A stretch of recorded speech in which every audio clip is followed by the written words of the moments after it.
Millions of people. Why is that important? The head of Black Lives Matter, you may be excited about her because she just bought her $4 million home. And her last home, she's not really for a wall on our southern border, but there's kind of some riffraff getting around her house. So she's building a wall around her house to keep people away from her house. But the head of Black Lives Matter wrote a book last year.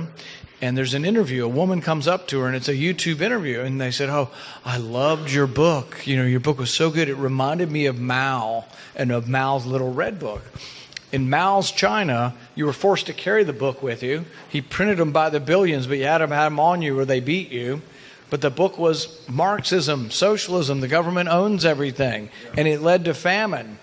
But the head of Black Lives Matter is just giggling away saying, you get it, you get it. You understand the parallels between my book and Mao's Little Red Book. Folks, if you know your history, you know how horrifying that is. Mao didn't just write a book. He launched one of the most brutal communist revolutions in human history. His policies killed tens of millions of people through starvation, forced labor, and mass execution. So the head of Black Lives Matter is either ignorant of history or complicit with violence. There is no in between. You can't be a fan of Mao, but here's the problem. You know who's giving money to Black Lives Matter? Coca-Cola, Major League Baseball, all the big corporations are donating money. You think, is this a conspiracy? Who's paying these rioters that are all over the country? They're staying in $1,000 hotels. They're on planes flying to do rioting and to cause mayhem in our cities. Well, it's unfortunately, it's a big corporation in America, are all woke, and they're all giving money to Black Lives Matter. But this isn't like the NAACP. This isn't against racism.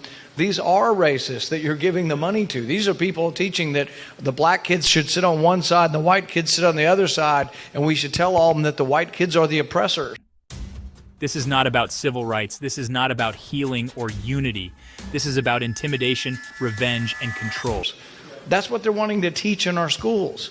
There are people who are admittedly and openly fans of Mao Zedong, the guy who killed millions of people in China. When my wife and I were attacked by a mob in D.C., it was all over the video. You can see it. We were afraid for our lives. The head of Black Lives Matter in Louisville, you know what she said? She said, I could see that they had fear in their eyes, and that's the way they need to live.